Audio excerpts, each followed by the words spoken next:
Buenos días a todos, a todas. Este viernes 25 de octubre tenemos podríamos decir así, que es nuestra primera actividad de las que llamamos acá en el instituto extracurriculares. Es decir, aquellas actividades que tienen que ver con con un planteamiento, en este caso más propiamente filosófico, para que se refuercen lo que son las acciones, las actividades, las pautas que se hagan también en el aula.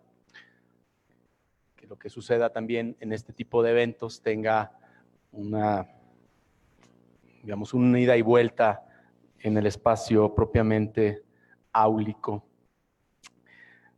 En esta ocasión, recuerdo que hemos comentado que nuestro tema del año es, que voy a leer, dice: amor a la sabiduría y discipulado en el arte de ser humano.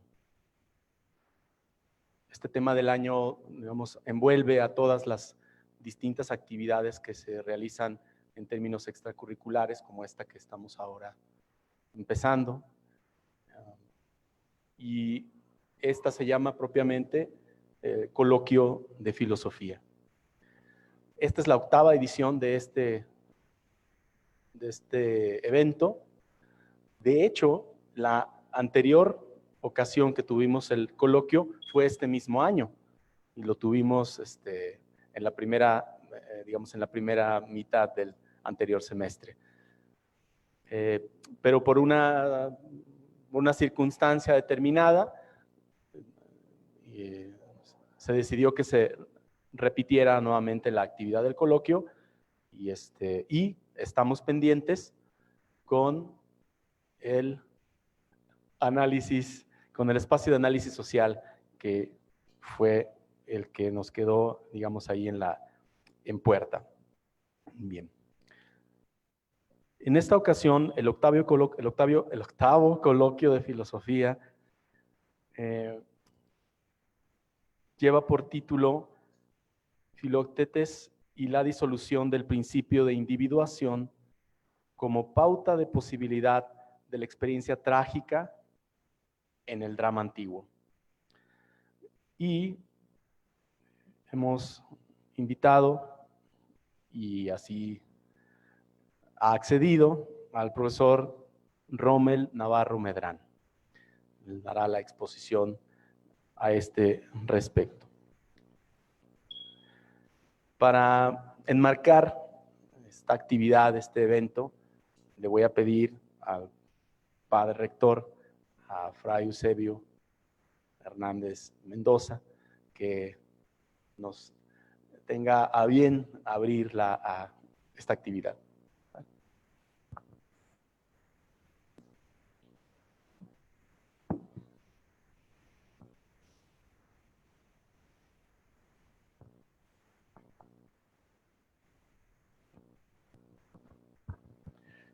Buenos días, compañeros, compañeras. A la comunidad que formamos y participamos en el Instituto de Filosofía, también IFIM, sean bienvenidos, bienvenidas, como decía Rafa, a nuestra primera actividad extracurricular del ciclo 2019-2020. Inicio agradeciendo su presencia y participación.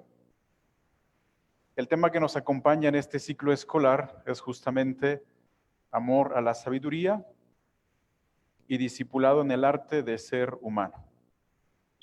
Considero que este amor a la sabiduría nos motiva a emprender un viaje a las profundidades del conocimiento que nos permita hacer de la construcción del ser humano un arte, es decir, una belleza. Un viaje que forme personas maduras, capaces de superar fragmentaciones y contraposiciones y reconstruir el tejido de las relaciones por una humanidad más fraterna. Durante este viaje nos vamos a encontrar, como ya se están encontrando y como nos vamos encontrando, con un mundo contemporáneo que está en continua transformación. y se encuentra atravesado por múltiples crisis. Vivimos un cambio de época, una metamorfosis, no solo cultural, sino también antropológica, que genera nuevos lenguajes y descarta sin discernimiento los paradigmas que la historia nos ha dado. Por tal motivo, el Instituto de Filosofía se ha esforzado por construir y aportar a los estudiantes, a ustedes y egresados, muchos egresados, yo mismo soy egresado de este instituto, una tradición en la enseñanza de la filosofía, la cual resumo en 3 puntos concretos. 1. Formar pastores. El proyecto educativo del Instituto de Filosofía tiene como misión prioritaria la formación de sacerdotes religiosos, laicos y demás personas que sintonicen con nuestra visión. Por tal motivo, el instituto está dedicado a la formación de un líder religioso situado en el campo eclesial, lúcido y pensante, íntegro y adulto, capaz del diálogo con el diferente y de encontrar unidad en la diversidad, solidario con lo bueno y lo justo, capaz de mediar en el conflicto, de construir procesos de reconciliación y, lo más importante, al servicio de las personas, sobre todo con quienes padecen pobreza, exclusión o son víctimas de la injusticia. Así está escrito en los documentos de nuestro instituto. No me lo he inventado, lo he tomado de los documentos de los cuales ustedes y yo somos parte y nuestros superiores así lo han ido diseñando y así consta. Lamentablemente no hay ningún formador, ¿verdad? Más que, bueno, aquí formadores de casa religiosa porque para ellos va esto. Compañeros, ahí les pasan el recado. Compañeros formadores, colegas y directivos del IF. Esta tarea nos toca a nosotros. Es nuestra responsabilidad acompañar la formación filosófica desde la creatividad, el empeño y la belleza de cada uno de nuestros carismas y formas de vida. Segundo punto, construir la comunidad académica, es decir, construir un espacio donde se dé la convergencia global por una educación que sea portadora de una alianza entre todos los componentes de la persona, entre el estudio y la vida, entre las generaciones, entre los docentes, los estudiantes, la sociedad civil con sus expresiones intelectuales, científicas, artísticas, deportivas, políticas, económicas, solidarias. Este espacio debe llevarnos al fortalecimiento de una alianza que suscite interés por el aprendizaje filosófico, que provoque el interés a la renovación de la pasión por una educación más abierta e incluyente, capaz de la escucha paciente, del diálogo constructivo, de la mutua comprensión, del diálogo y respeto por lo diferente. Compañeros docentes, en esta tarea, ustedes llevan la batuta que guía la armonía de la orquesta, puesto que ustedes, sus profesores, les transmiten a los estudiantes no solo las herramientas y los secretos del amor a la sabiduría, sino la pasión por adentrarse en el arte de ser humano. En otras palabras, ustedes, compañeros docentes, contribuyen a que los estudiantes, a que estos jóvenes vayan adquiriendo un rostro y un corazón, puesto en las palabras de los antiguos mexicanos. Tercer punto, tener la valentía de colocarse como protagonistas. Tal valentía implica invertir las mejores energías con responsabilidad y creatividad, es decir, el amor a la sabiduría y discipulado en el arte de ser humano requiere de personas disponibles que busquen aquella acción propositiva que les lleve a ser personas abiertas, responsables, disponibles para encontrar el tiempo para la escucha, el diálogo y la reflexión, y capaces de construir un tejido de relaciones, es decir, un tejido entre las generaciones y con las diversas expresiones de la sociedad, de modo que se componga un nuevo humanismo. Compañeros, estudiantes y compañeras, esta tarea es de ustedes. Así es. A ustedes les corresponde ser los protagonistas de su propio aprendizaje y formación filosófica. Nadie más, solamente ustedes. Desde el momento que ustedes emprenden este viaje, llamado aprendizaje, deben disponerse a la novedad, al asombro, a la curiosidad, a la apertura, a la desmantelación de estructuras de pensamiento mal colocadas, al apuntalamiento de bases sólidas desde la búsqueda honesta y responsable. Les invito a que recorran, a que hagan este recorrido filosófico sin miedo ni temor. Sumérjanse en el océano filosófico. Les aseguro que si en algún momento corrieran el peligro de ahogarse, alguien estará para rescatarlos. No se espanten.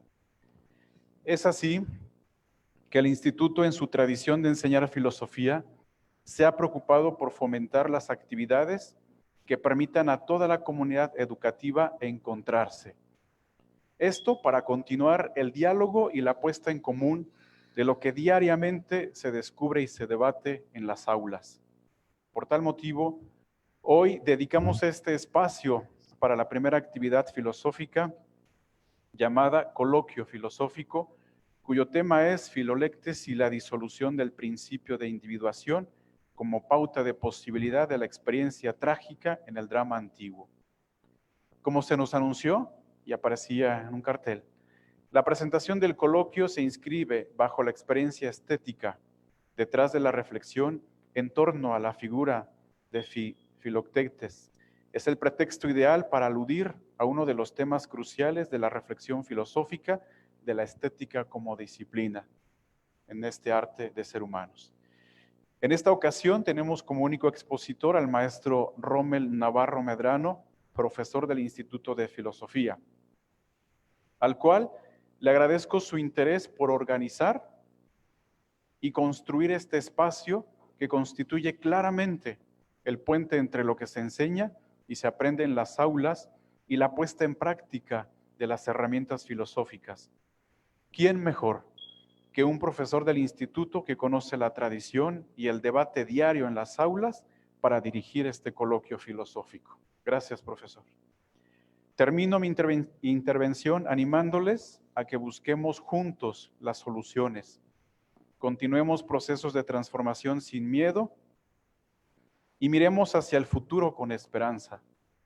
Les invito, formadores, directivos, docentes, estudiantes, a que cada uno de ustedes y de nosotros nos convirtamos en protagonistas de este viaje, asumiendo un compromiso personal y comunitario para cultivar juntos el sueño de una comunidad de aprendizaje solidaria y conectada con el devenir de los acontecimientos sociales, políticos, económicos, religiosos, culturales, que están marcando el rumbo de nuestro continente americano. Si hemos estado atentos a las noticias, nuestro continente hay acontecimientos importantes estos últimos días. Así también de nuestro país, de la iglesia de la cual formamos parte y de la sociedad en general. Y así podamos responder a las esperanzas de los hombres y mujeres con los cuales compartimos nuestras vidas. Iniciamos nuestro coloquio.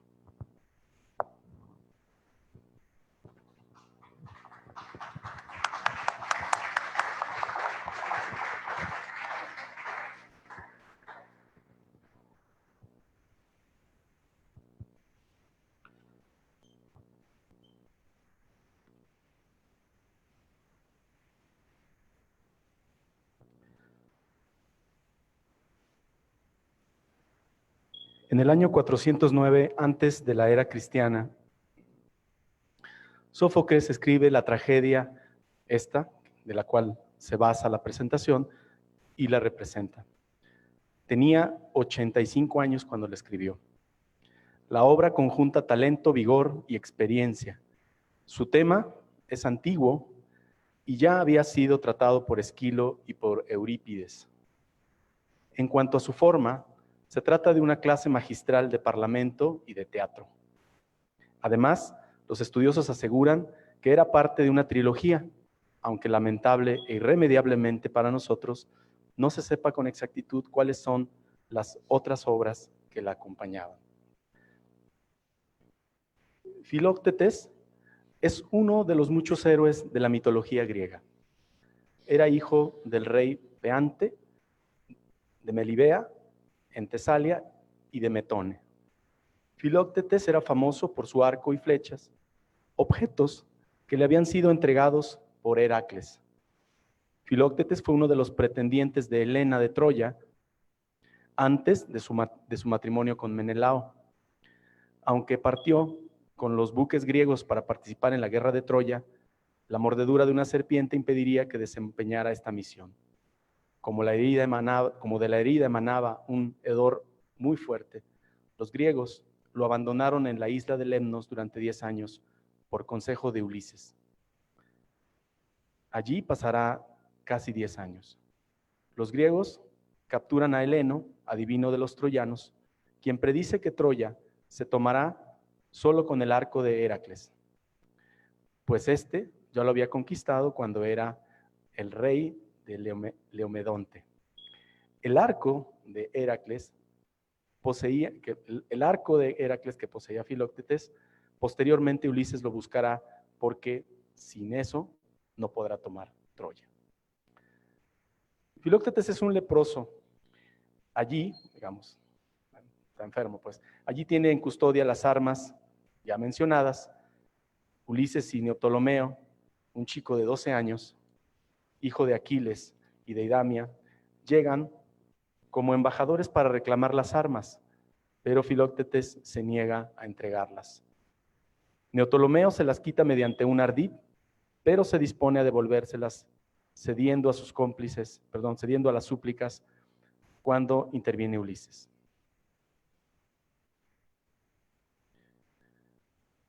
Vamos entonces a pasar a la presentación. Como ya se aludió, el profesor Rommel Navarro Medrano tiene la licenciatura y maestría en filosofía por la Universidad de Guadalajara.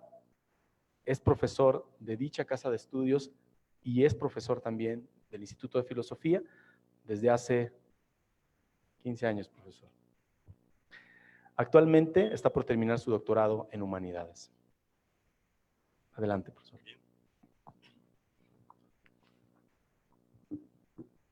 Está muy bajito este micrófono, pero espero que sí se escuche adecuadamente, si es el caso. Sí. O no, más bien voy a poner.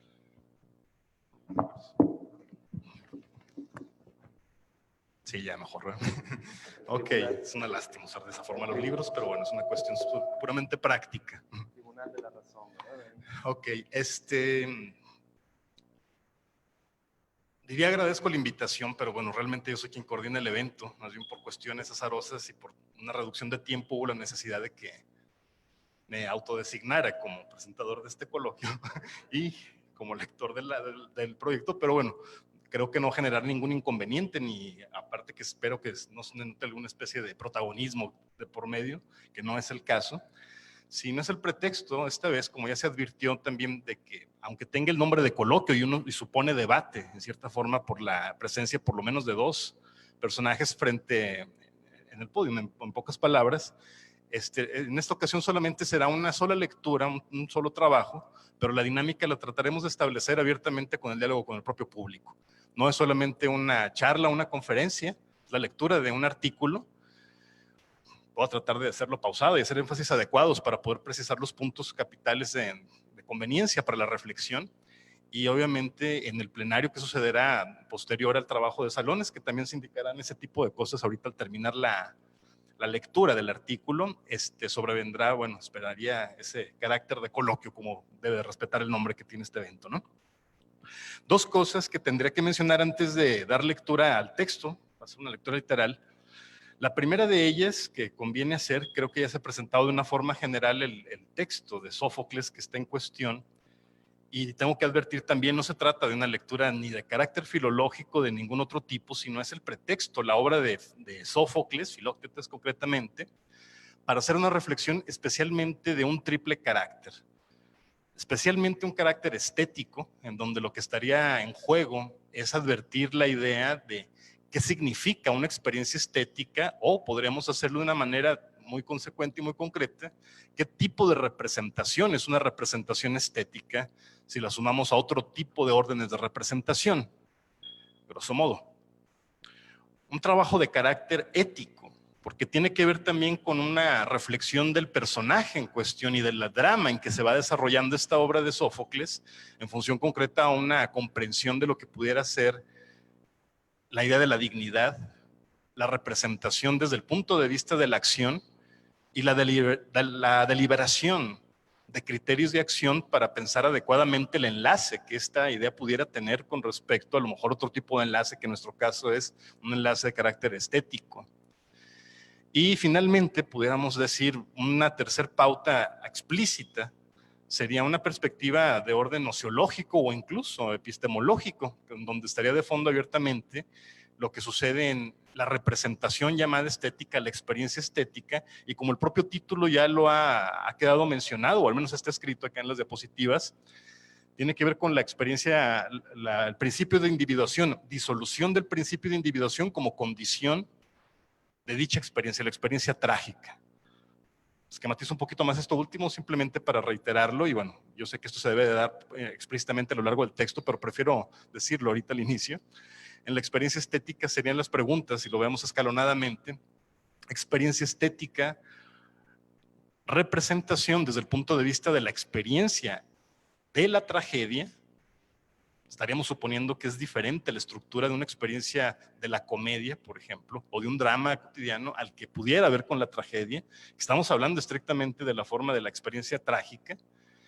Y en cierta forma, bueno, estos tres ámbitos pudieran ayudarnos a poder ir derivando una serie de ideas a lo que se va a hacer, a lo que se va a leer. El segundo aspecto es un comentario que quise simplemente aludir indirectamente, pero creo que va a ser conveniente que lo lea. Es solamente cuestión de 3 párrafos. Es un texto que se escribe un autor de nombre Fernando Pérez Lambás, de la Universidad de Valencia, en donde hace una introducción de la figura de Filóctetes, y creo que es muy conveniente, ya que el texto empieza en media res, el texto que yo he escrito, y bueno, creí que sí era necesario hacer una pequeña introducción literal para, aún suponiendo que ya se ha hecho la lectura del texto y se conoce, bueno, cómo se ha presentado por alguno de los especialistas. Y lo leo, dice lo siguiente. El texto lleva por título El prólogo de Filóctetes, un ejemplo de transgresión ritual y caracterización del personaje.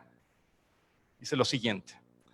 En los primeros versos de la tragedia Filóctetes de Sófocles, Odiseo contextualiza el argumento de la obra. Se trata de la llegada de Ulises y Neptólemo a la deshabitada isla de Lemnos, donde otrora el hijo de Laertes abandonó a Filóctetes a causa de los gritos de dolor que lanzaba como consecuencia de la mordedura de una serpiente. Estos alaridos interferían en los sacrificios y en las libaciones que los griegos hacían, razón por la cual dejaron a Filóctetes en la isla y pudieron así reanudar su trayecto. Viene una cita. Este es el promontorio de la tierra de Lemnos, circundada por el mar, no pisada por los hombres ni habitada, donde al hijo de Peante, al Melio, lo abandoné yo otrora, pues le sepuraba el pie por una devoradora enfermedad. Puesto que no podíamos dedicarnos debidamente ni a las libaciones ni a los sacrificios, sino que con salvajes gritos invadía siempre todo el campamento, con gemidos, con alaridos. En estos versos se contextualiza la caracterización del personaje principal en 3 aspectos que se intentarán analizar en las siguientes páginas. Bueno, se refiere al artículo, yo nada más voy a leer este primer párrafo. En primer lugar, la exclusión social de Filóctetes, la mancha de sangre a causa de la enfermedad y los gritos de dolor que transgreden las normas rituales de los humanos. Mediante el análisis de estos 3 aspectos, pretendemos observar la manera en que aparecen sintetizadas 3 de las características que mejor definen al protagonista. Asimismo, 3 rasgos que son especialmente importantes en el contexto general de la tragedia y aparecen desarrollados con mayor profundidad en los momentos posteriores a la obra. Dejo puntos suspensivos aquí, creo que termino simplemente reiterando estos 3 aspectos que señala el autor: la exclusión social de Filoctetes, la mancha de sangre a causa de la enfermedad y los gritos de dolor que transgreden las normas rituales de los humanos. Bueno, como preámbulo general, ahora sí doy inicio a la lectura del texto y nos concentramos directamente en la idea que hay de fondo de la reflexión de carácter, vuelvo a insistir, estético detrás de esta obra.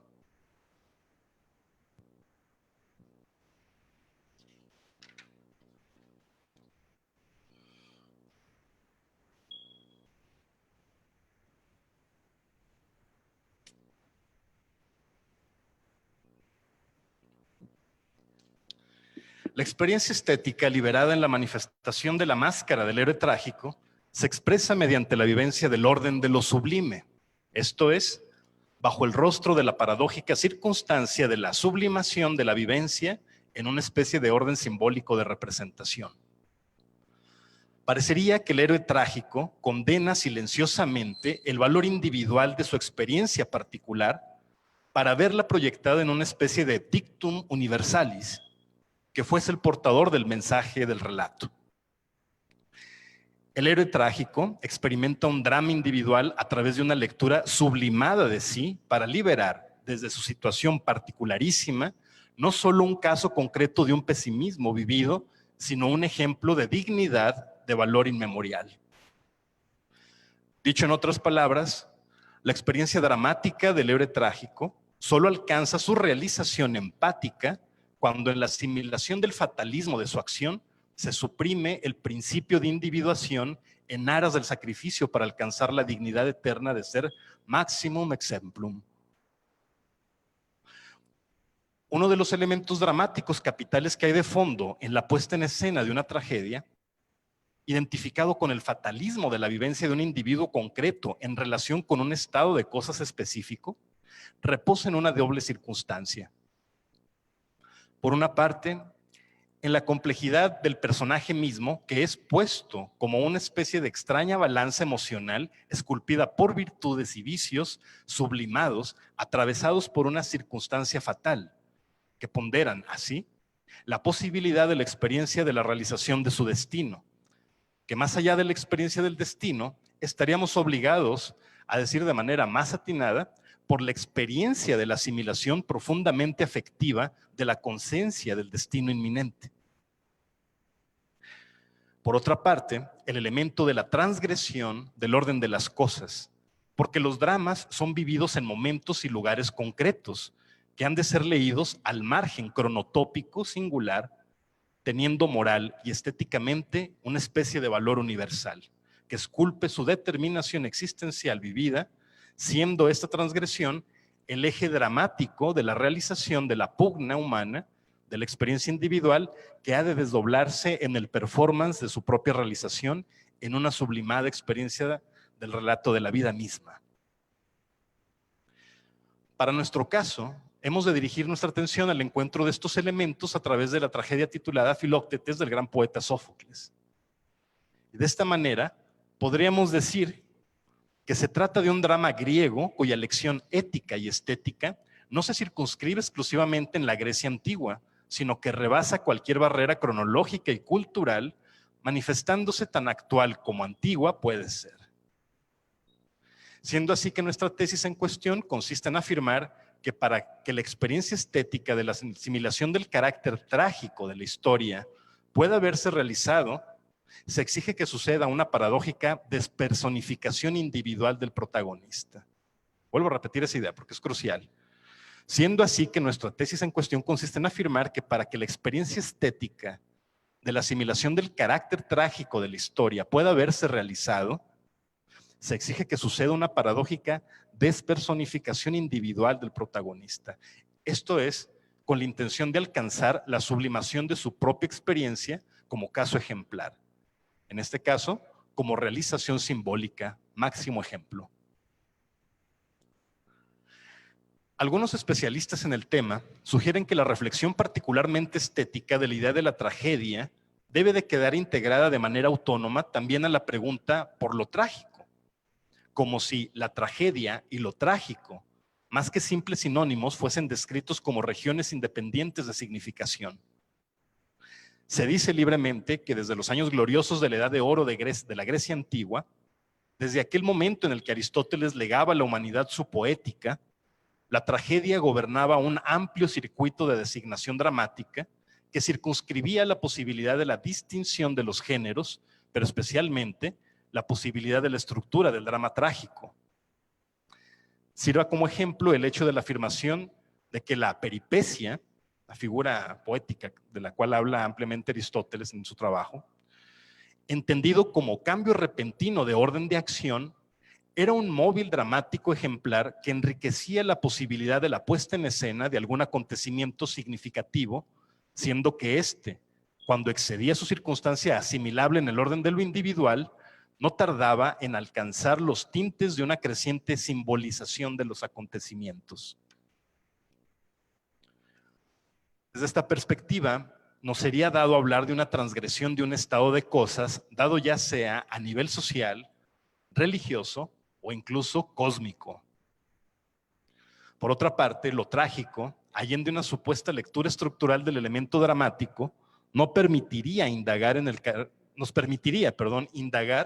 el carácter específico de la vivencia del personaje trágico, es decir, la experiencia concreta del carácter agonístico de la tragedia, que de los tiempos de la literatura alemana de finales del siglo XVIII es posible referir su especificidad.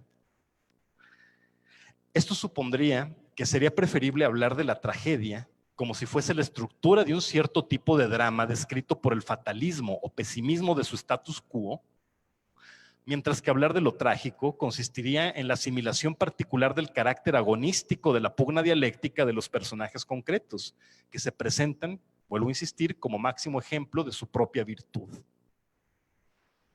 Esta idea de máximo ejemplo de la propia virtud, tengo que añadir, se añade al texto una larga cita que decido leer pausadamente para entender lo que queremos referir con ello. Digo en este pasaje, también situando a un autor del siglo XIX, como lo es Friedrich Nietzsche. Dice Nietzsche en algún lugar de su ópera prima, obviamente hablando del nacimiento de la tragedia, que los predilectos de los dioses mueren pronto. Esto lo dice el autor alemán ante la impronta de la inmortalidad que secunda la eterna dignidad del abrazo inexorable que los hombres tienen ante el fatum. Esta idea de la irrupción de lo divino en el hombre, desde el punto de vista de la determinante forma de la cosmovisión griega clásica, sugiere esta paradoja del tiempo que bien podría ser leída como la violenta irrupción del designio fatal en la finita circunstancia del tiempo humano, para poder así alcanzar la plenitud de la inmortalidad en la conciencia de prevalecer digno a través de la eternidad. Por otra parte, ya en esta experiencia se sugiere cómo es que el individuo suspende la singularidad de su individuación, volviéndose modelo ejemplar de conducta, siendo ésta expresada únicamente a través de la tragedia. Agrego una cita de Nietzsche. Si preguntamos cuál fue la medicina que permitió a los griegos en su gran época, pese al extraordinario vigor de sus instintos dionisíacos y políticos, no quedar agotados ni por ensimismamiento extático, ni por voraz ambición de poder y de honor universales, sino alcanzar aquella mezcla magnífica que tiene un vino generoso, el cual calienta y a la vez suscita un estado de ánimo contemplativo, tenemos que acordarnos del poder enorme de la tragedia, poder que excita, purifica y descarga la idea entera de un pueblo. Su valor supremo lo presentiríamos tan solo si, cual ocurría entre los griegos, ese poder se nos presenta como el compendio de todas las fuerzas curativas prolifácticas, como el mediador soberano entre las cualidades más fuertes y de suyo más fatales de un pueblo. Fin de la cita. Una triple circunstancia de la experiencia estética de la tragedia en la herencia del teatro griego puede quedar sugerida por los siguientes elementos.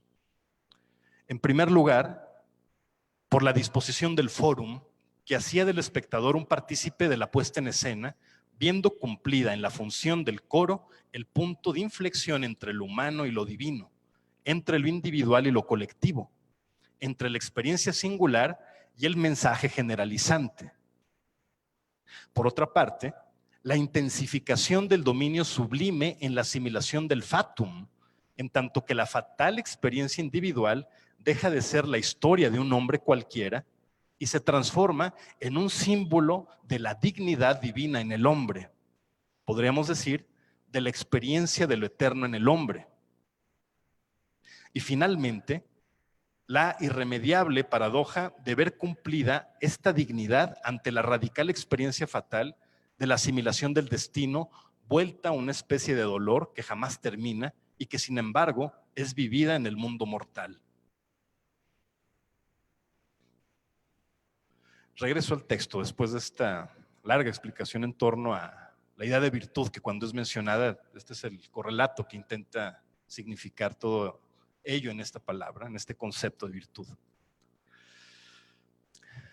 El vigor sustancial de la experiencia fatal del héroe trágico, desde el punto de vista de la distinción que acabamos de señalar entre la idea de la tragedia distinta a la idea de lo trágico, nos permite designar la situación que, en palabras del propio Schiller, es descrito como la caída de un individuo insigne.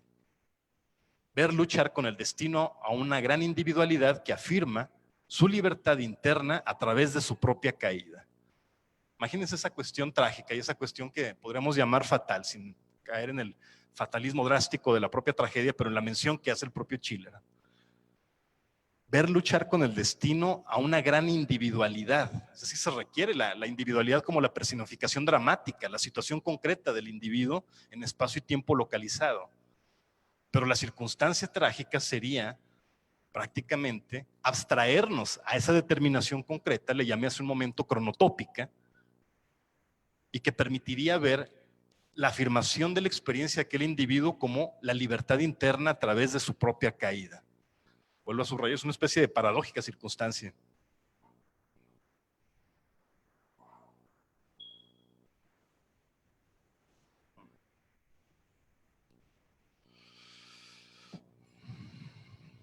Subrayaba Hegel en un pasaje del final de sus lecciones de estética el carácter agonístico del patos ético, que circunscribe esa experiencia diciendo lo siguiente: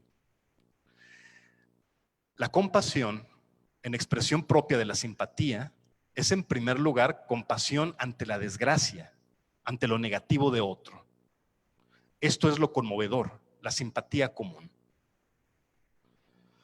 El autor de la fenomenología del espíritu concebía la tragedia como máxima experiencia de la representación de lo bello artístico, como él le llama en el original Kunstschöne, siendo este el último peldaño de la representación del espíritu absoluto, que leído en términos no filosóficos, consiste en llevar al extremo la experiencia de la asimilación de la manifestación de lo trágico a través del patos ético. Es el individuo a través de su fuerza compasiva que se vuelve capaz de asimilar el dote trágico de la experiencia mediante la forma de una extrema compasión en una representación del orden de lo simbólico. Esto es, la determinación de la forma artística simbólica como el primer plano de representación de lo divino, que aparece como lo divino intuible mediante la reducción al infinito de formas naturales. Para Hegel, la experiencia trágica es la situación extrema de la individuación que solo puede ser asimilable a través del patos ético, es decir, la conservación de la individuación en el extremo de la fatalidad para la asimilación de lo bello trágico. Agrego una cita: la virtud de los héroes consiste en la unión de lo substancial de los fines esenciales con la individualidad, siendo la individualidad ella misma la ley, sin que exista la ley, juicio ni tribunal a los que ello se someta.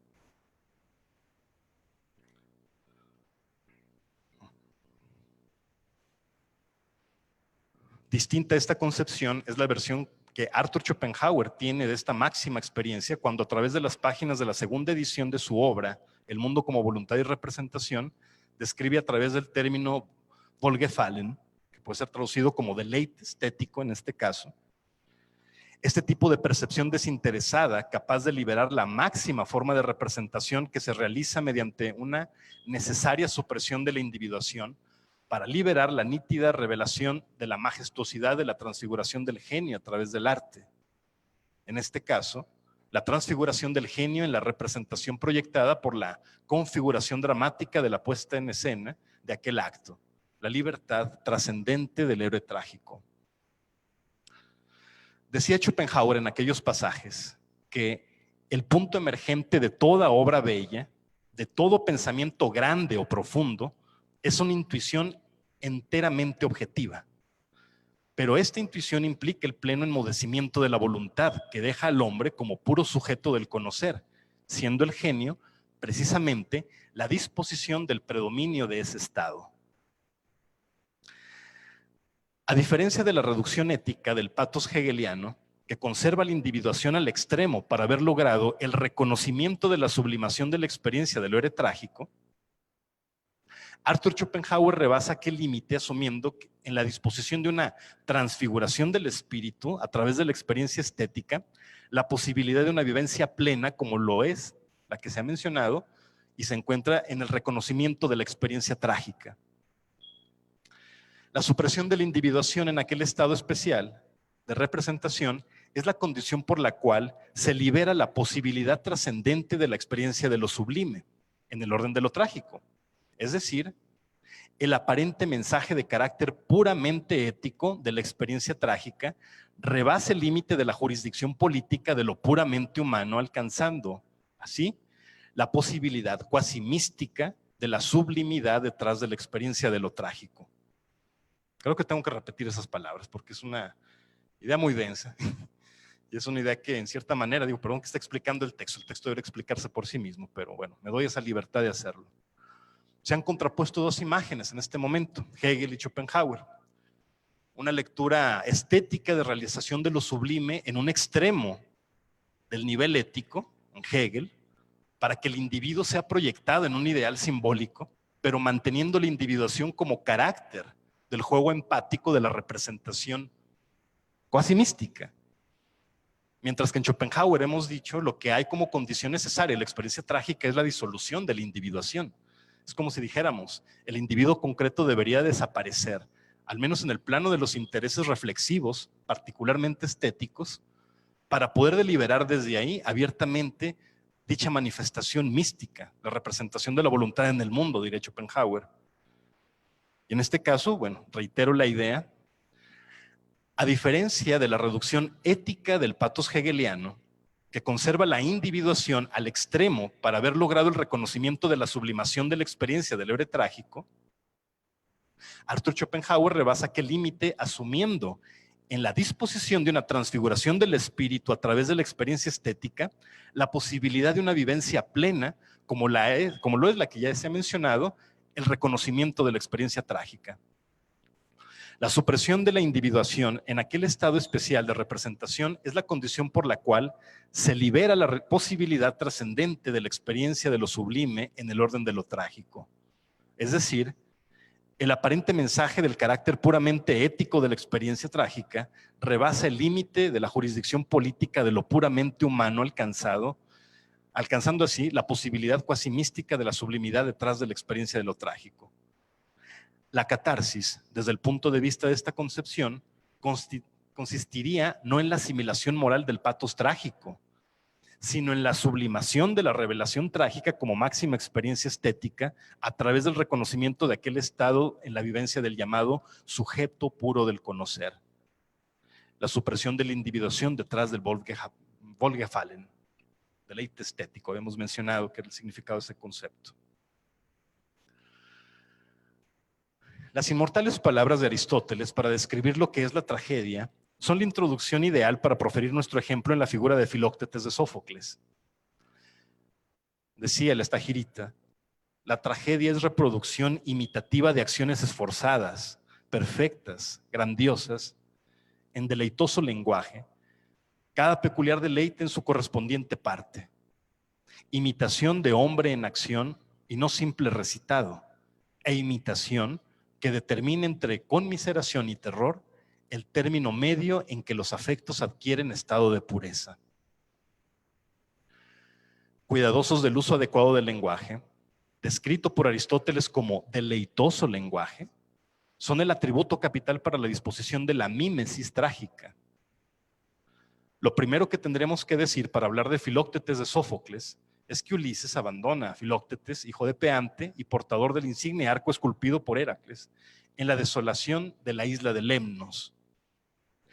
El escenario descrito por Sófocles está circunscrito por la playa solitaria y el abandono de aquel que, condenado a esta especie de cruel ostracismo, que lo ha condenado a separar su presencia de la conquista de Troya por la hediondez de las llagas de su pie y los insoportables alaridos de las causas de aquel insoportable dolor. El gran guerrero es separado de su destino virtuoso a causa de un daño físico provocado por lo que, en palabras de Neptolemo, hijo de Aquiles, es descrito de la siguiente manera: el mal que te aqueja, por disposición de los dioses, te vino por haberte acercado a la guarda de Cristes, a la serpiente que escondida custodiaba y defiende su descubierto templo. Pudiésemos asumir que el carácter fatal de la heroicidad de Filoctetes sobrevino por un descuido demasiado humano que tiene la impronta de una condena divina. En este caso, manifiesta bajo la forma del ostracismo que hace que el propio Ulises sea aquel que se encargue de tan desdichado destierro. Varias semanas después de dejar al decrépito Filoctetes en el abandono de Lemnos, la trama de la tragedia consiste en que aquel que lo desterró debe de ingeniarse la forma de obtener aquello que es, bajo designio divino, recuperar lo único que podría dar la gloriosa conquista de la batalla de Troya.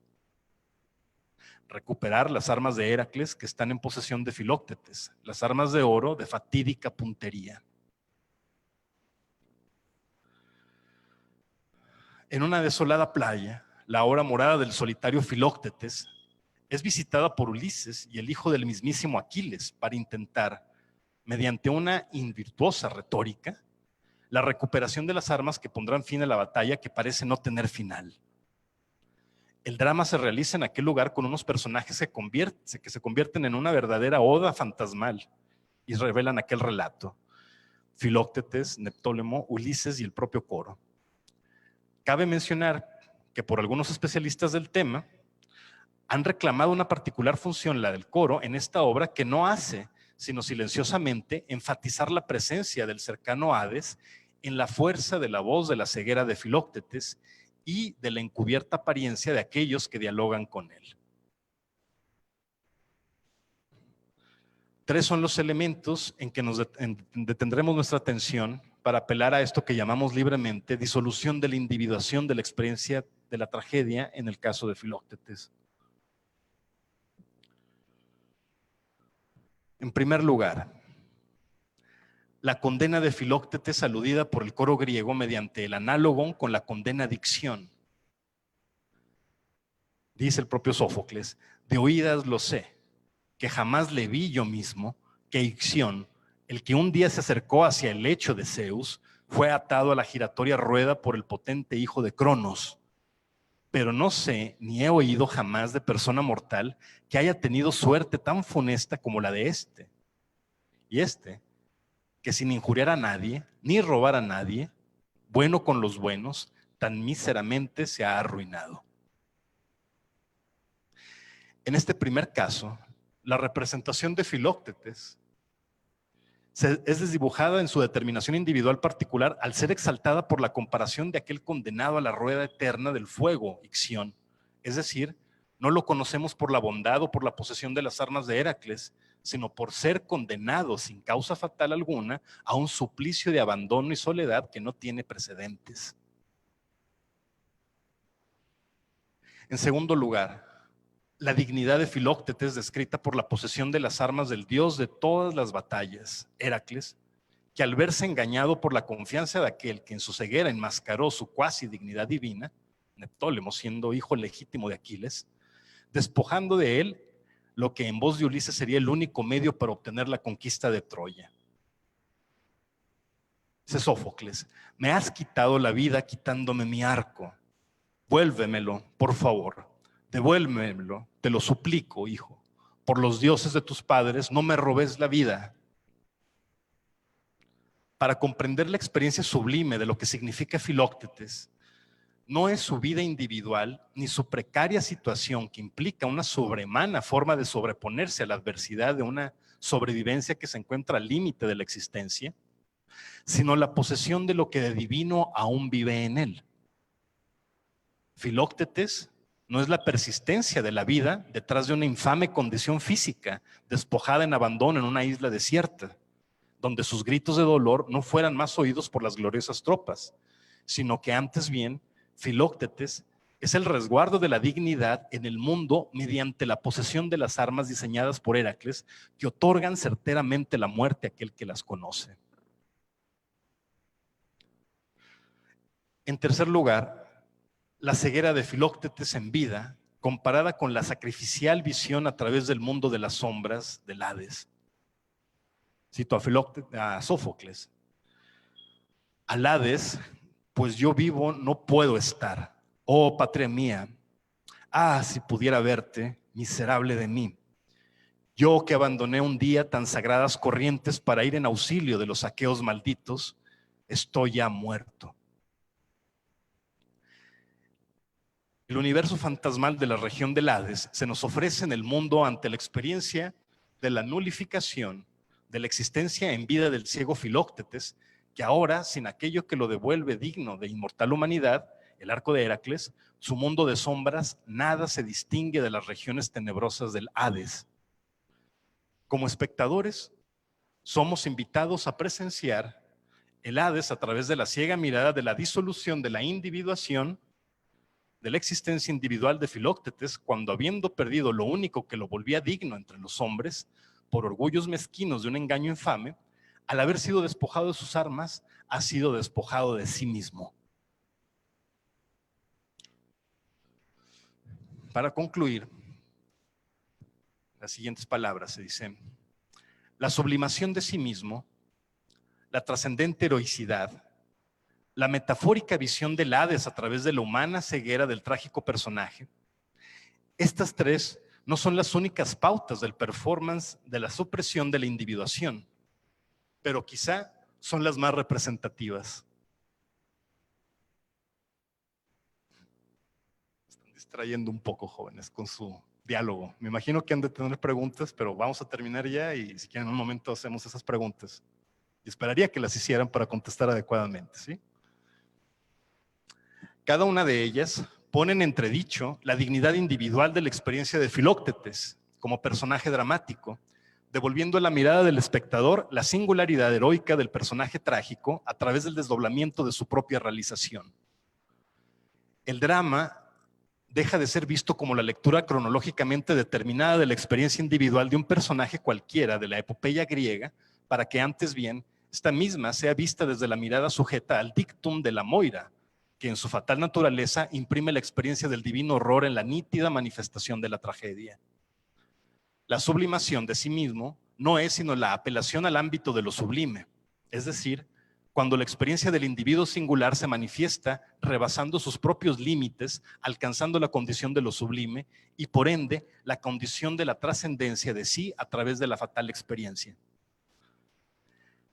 La trascendente heroicidad queda esculpida por el paso dramático que transita del ámbito individual al reconocimiento moral de la dignidad del individuo, hasta alcanzar así el ámbito sublime, reconocimiento trascendente de ser la transfiguración del máximo ejemplo, haciendo que el nombre de Filoctetes devenga un monumentum, algo digno de recordar, podríamos traducir de esa forma, monumentum.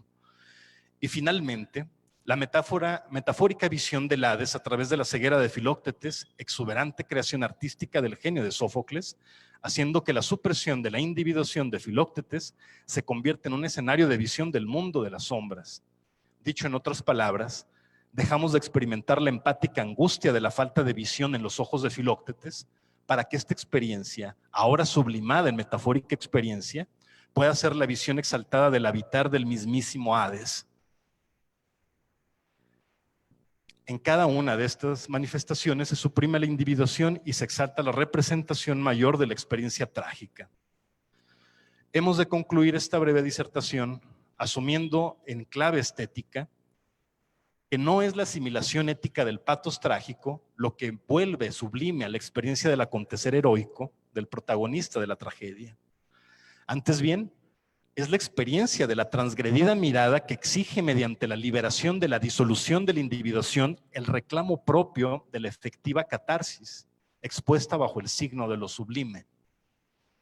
No es la sublimación del individuo, sino su disolución lo que otorga la gloria de los tiempos al relato de Sófocles en la figura de Filoctetes, sino la experiencia del genio que se transforma en aquello que Schopenhauer describe tan atinadamente como la experiencia estética mayor, la representación de la verdad expuesta a través de la experiencia del sujeto puro del conocer.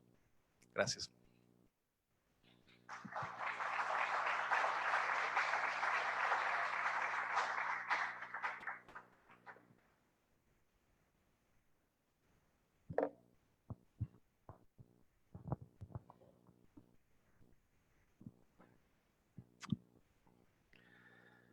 Bien.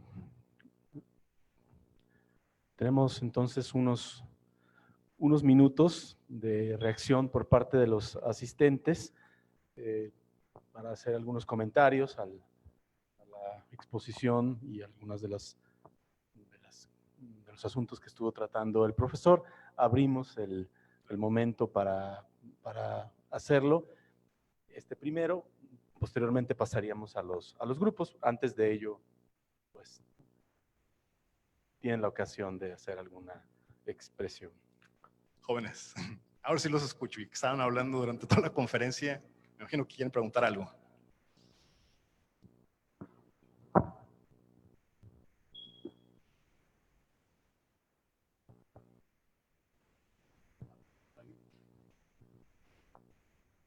¿Por acá?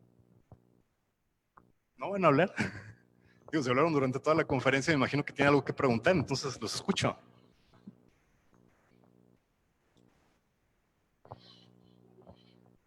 No hay suelto. Por acá. Bueno, nada. Ok.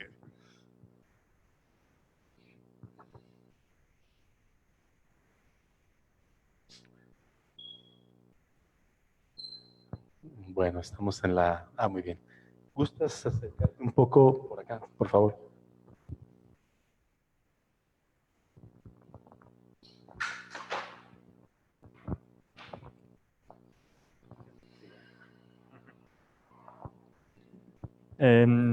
Respecto a la contraposición que decía de Hegel y Schopenhauer, me surgía la pregunta si lo que plantea Hegel como la compasión presupondría también esta disolución del individuo para poder sentir la compasión respecto a aquel que está sufriendo.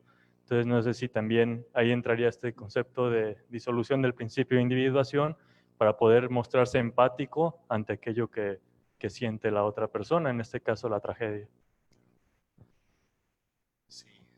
¿Se hacen preguntas o ¿Alguien más quisiera voy hacer varios una- al final contesto?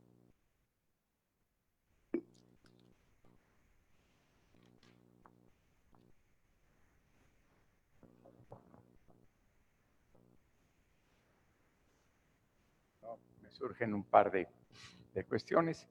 Primero, si no sucede algo similar al héroe que en la historiografía. El héroe es despojado de toda su individualidad y queda resumida a unos cuantos rasgos cada vez más propios. Una frase: el respeto al derecho ajeno es la paz. Ya no importa la biografía del héroe, sino queda sintetizada en el paliacate de Morelos, en las carreteras de Zapata y su sombrero y alguna otra cosa, ¿no? Porque lo que importa entonces queda estilizado a lo que es más elementos. No sé si allí lo trágico y lo heroico puedan vincularse. Y me pregunta, por ejemplo, es en el caso de Jesús, su crucifixión, su soledad, queda totalmente aniquilado, y es lo que pasa en el querigma clásico desindividualizar a Cristo hasta hace poco, que empezó otra vez a recuperarse el sentido histórico. Pero Cristo, según el Querigma, vive elegido del Padre, vive, es muerto y es crucificado. ¿Sí? Y segundo, es si estos elementos que dan propio de la salud o de la enfermedad, la Organización Mundial de la Salud, los elementos bio, psico, socio, espiritual.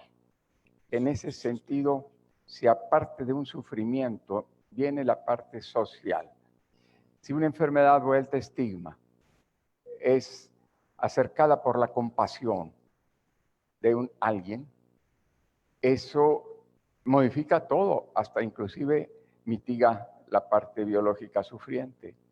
¿Y cómo ha sido puesto en este caso? Pues yo no encuentré en la exposición que nos hiciste, pues la compasión parece ausente, la misma empatía, ¿no? Claro. Y que decían eso, de que cuando uno de esos héroes se queda, para que pueda ser elevado a categoría de clásico, se requiere precisamente sin despojarlo de todo más que de una sola cosa. Y queda el ejemplo ya absoluto, lo hicieron los criollos con los antiguos héroes indígenas, ¿verdad? Indios, entonces aztecas, ¿verdad? Un Cuauhtémoc, un Moctezuma, una sola cualidad es lo único que pasa en la historia. Creo con eso es suficiente. Bien, va a haber dos rondas de cuestionamientos. Obviamente esta es una excepción. Siempre en el coloquio nunca había este pequeño momento, pero quisimos brindarlo antes de ir al trabajo en equipos para que hubiera un momento en el pleno de que se comentaran. Y creo que estas dos preguntas no solamente es una pregunta en concreto, sino es casi como un universo de contexto para poder determinar adecuadamente lo que hay en juego. Creo que lo voy a contestar de esa manera y en el orden de la exposición. En el primer punto se habla sobre el concepto de compasión que pudiera haber detrás de la cita de Hegel, pero sobre todo para ver la referencia que hay de la exposición crítica en dos figuras filosóficas como es la concepción estética de Hegel y la concepción estética de Arthur Schopenhauer. La idea de contexto, más que una respuesta ahorita concreta, simplemente para que piensen adecuadamente lo que puede haber detrás de esta pregunta, tendría que ver con ¿en qué consiste la experiencia de la individuación de esa representación que yo, para entenderla en el drama que se está describiendo, Filóctetes, la enfoco en un punto de entre muchos que pueda tener, el carácter de la compasión? Vamos a decirlo así, desde una experiencia estética, se supondría que, por ejemplo, la idea de la compasión, la idea de la empatía como determinación de la compasión fuera el criterio de representación de la relación de los personajes de un drama. Yo ahorita el padre se encargó de decirnos, aquí parece que ni siquiera hay compasión, simplemente hay una especie de relación, incluso de conveniencia. Hay que despojar de las armas a Heracles para poder ser victoriosos en Troya. De hecho, la gran tragedia es eso. Heracles, Filóctetes, lo único que tiene de nombre propio después de haber sido abandonado es el arco. No hay ninguna empatía en el sentido de decir, vamos a considerar a Filóctetes el individuo, vamos a recuperar las armas que van a dar el vencimiento a la eterna guerra de Troya. Ahí se pone en cuestión quién es el individuo concreto de la relación empática, de tal forma que parece que conforme va avanzando la tragedia, se empieza a simplificar. Vuelvo a insistir, voy a hablar de dos niveles. Este primero es la representación del individuo en el drama, quién es Filóctetes y cómo se asegura la relación de los interlocutores para ver qué es el convenio que hay de fondo, por llamarle convenio de alguna manera, claro. Convenio y lo conveniente para Ulises y Neptolemo, no como un acuerdo que hubiera, porque Filóctetes jamás se hubiera despojado de aquellas armas. La reducción la forma de asimilar la individuación se va reduciendo casi al límite, pero sin perderse en el drama, porque si no, no tendríamos personajes. La gran cuestión es que conforme más se va simplificando, parece que hay una especie de relación estética en el cual se diría, más que leerlo como un individuo concreto, Filóctetes, o más que leerlo como un individuo social, el gran general del ejército que pudiera llevar vencedor a Troya, es pensado únicamente como un personaje que idealmente tiene la pauta como única condición de dignidad de poder librar la guerra de Troya. Ninguna otra arma, ningún otro ejército, ninguna otra forma lo haría. Ahí el personaje está prácticamente glorificado. Relativamente, está en un grado cero casi de representación individual. Que eso todavía no contesta la pregunta, simplemente digo, ahí más que haber una disolución, hay más bien una especie de simplificación de la individuación a un grado sumo, a nivel dramático. A nivel del espectador, nos obligaría a decir, cuando estamos leyendo la obra, cuál es el enlace que estamos haciendo con lo que estamos leyendo.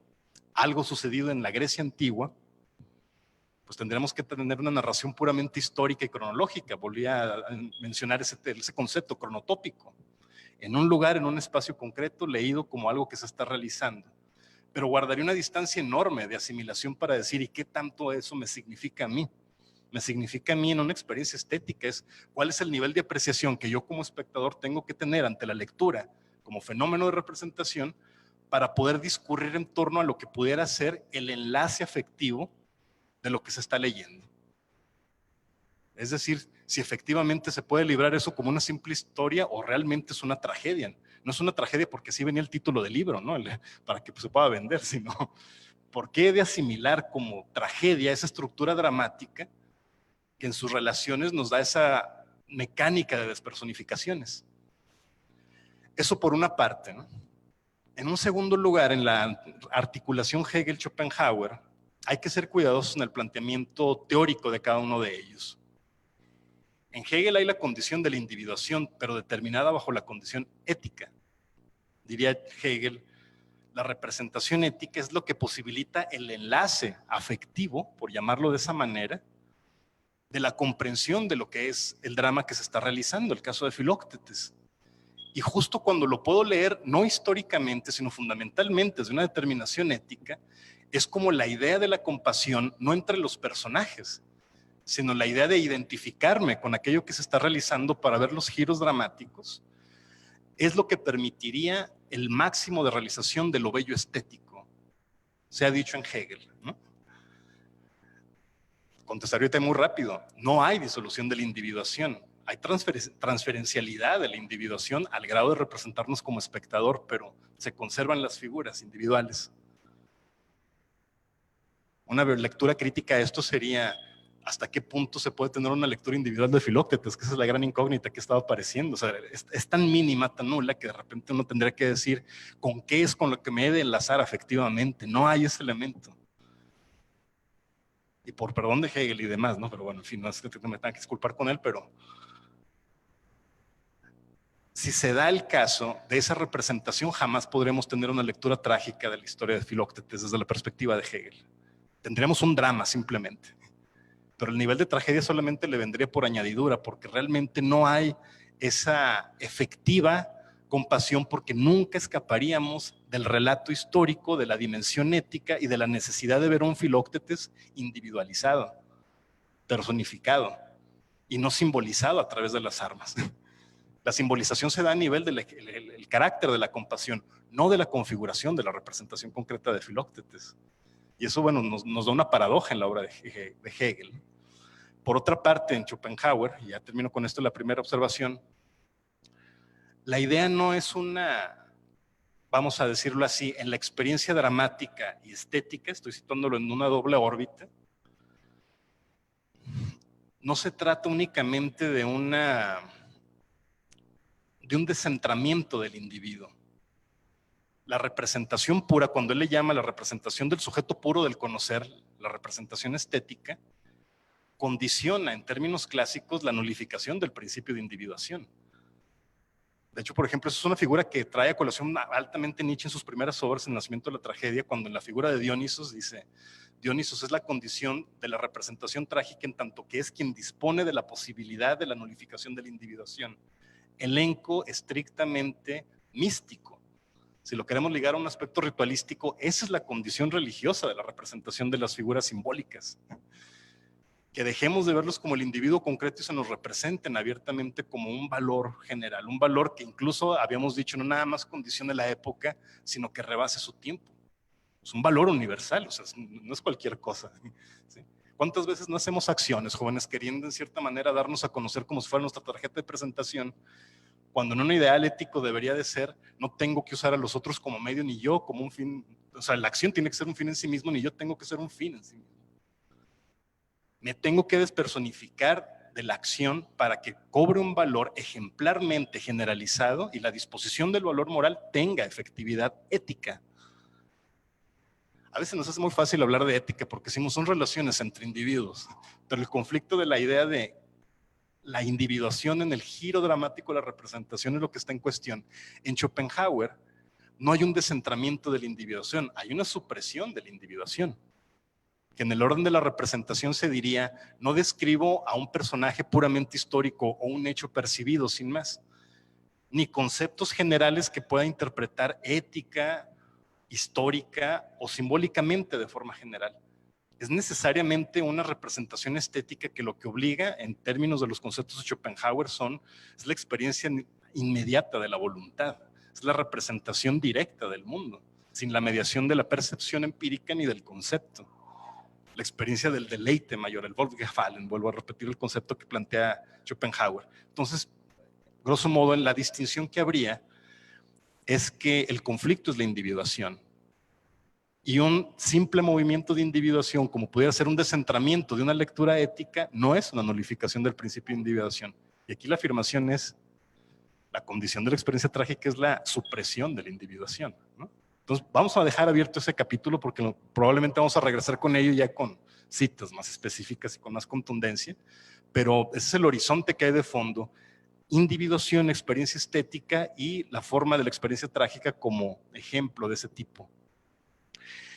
Por otra parte, en la segunda intervención también lo que se comenta, se regresa al tema de la compasión y creo que hay elementos que ya ahorita fueron expuestos y tienen que ver con el comentario que muy atinadamente y muy certeramente, más que atinadamente hace el maestro. Pues lo único que tengo que decir es, sí, hay un conflicto importante en la representación de esa individuación que, por ejemplo, cuando hablamos de esa condición sociobiológica y demás, todos los elementos que intervienen para una adecuada representación de ese ejercicio de lo trágico y lo simbólico. Recapitulo un poquito lo que recuerdo, lo que se comentó, 3 cosas. El primero de ellos, efectivamente, cuando hacemos una lectura de personajes simbólicos, lo que hacemos es una especie de fetichización, ¿sí? Lo representamos por algún elemento.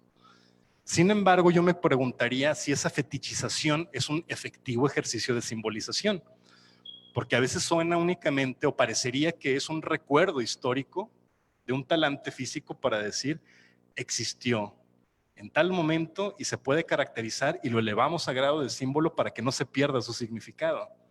Que hay una ambigüedad entre decir, me estoy refiriendo al personaje histórico, si traía un Paliacate Morelos.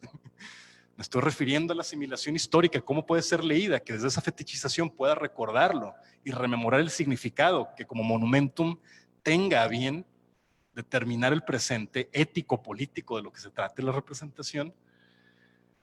Cualquiera de las formas nos va a llevar necesariamente a una forma de carácter relativamente histórico, en donde la exigencia es la eficacia histórica de la efectividad de si existe o no existió, y el carácter político, ético, argumentativo que es, independientemente de si existió o no existió, cómo se ha simbolizado y genera una pauta realista al canon de conducta de nuestros tiempos, ¿no?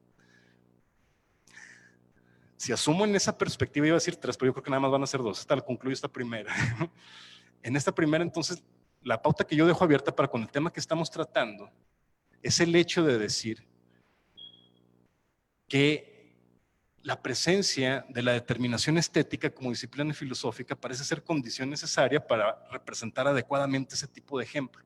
Es como si dijera, la pura historia, la pura sociología no daría cuenta de la posibilidad de representar adecuadamente la realidad detrás de aquel ejercicio de simbolización.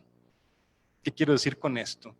La simbolización no surge por un acuerdo social, histórico, podría parecer así, ¿sí?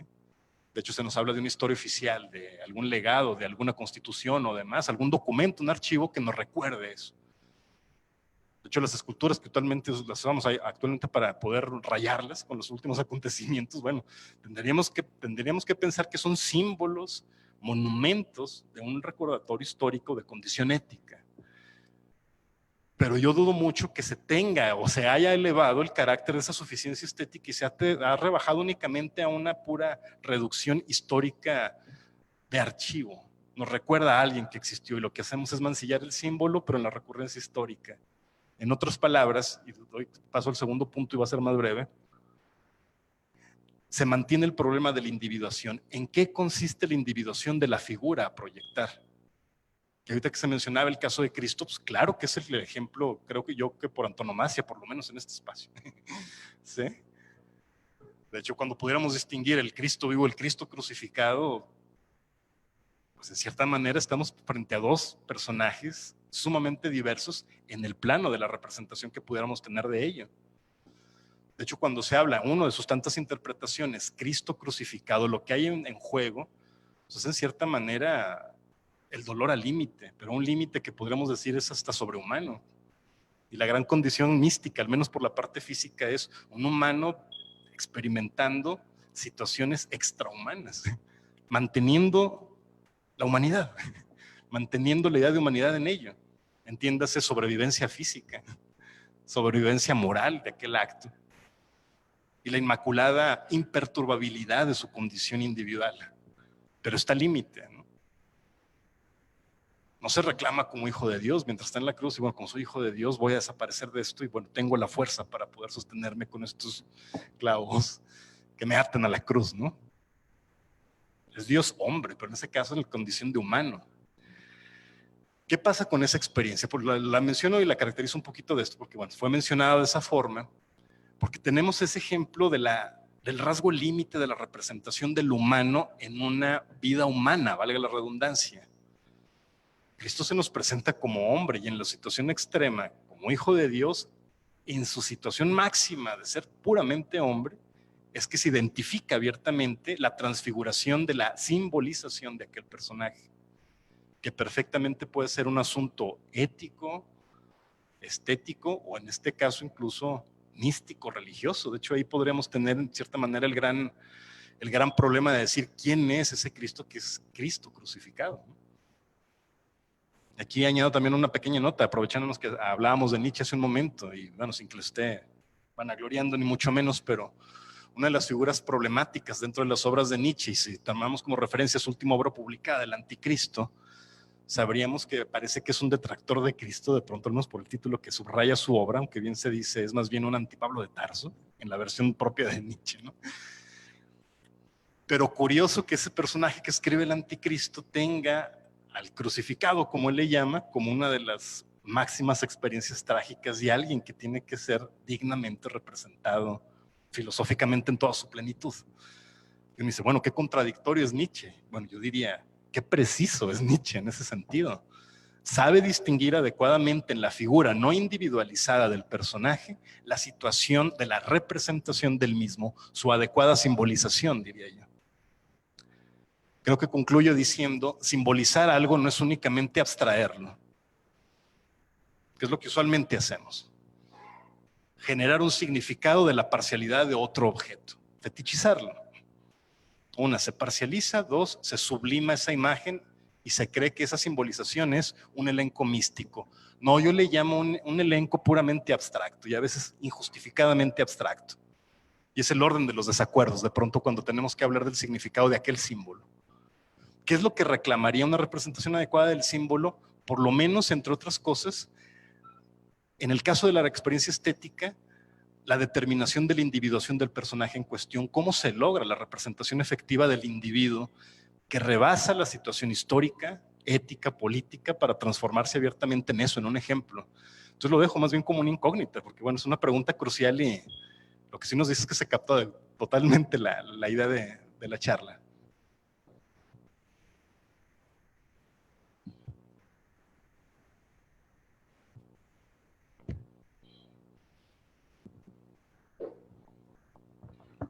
Vamos a pasar entonces a los grupos.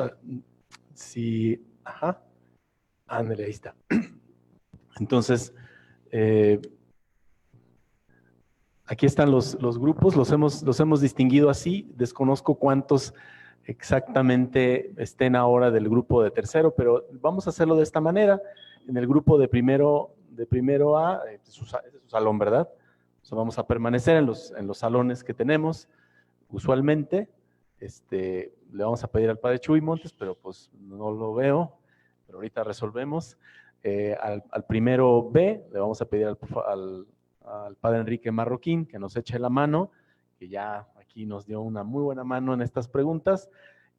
Y vamos a pedir a los grupos, al grupo de tercero, que se puedan, digamos, distinguir en dos. Uno estaría con el profesor Oscar Valencia y el otro estaría con Rodrigo, con el padre Rodrigo. Y finalmente, pues yo estaría con un grupo en la coordinación del Instituto de Filosofía, pero estaba yo haciendo cuentas y no hay tantos. Bueno, a ver cuántos llegan allí a la coordinación, y si no, pues nos sumaríamos a los otros equipos ya hechos. Vamos a tener para el caso, vamos a tener media hora de este trabajo. Se trata de, bueno, reaccionar, ya que continuar con la reacción que estaba haciéndose de preguntas, y al final de ese tiempo de trabajo, decantar en algún comentario o en alguna pregunta como las que ya se elaboraron. Y regresamos al sonido de la campana. ¿Está claro? Entonces, vamos a los grupos, por favor.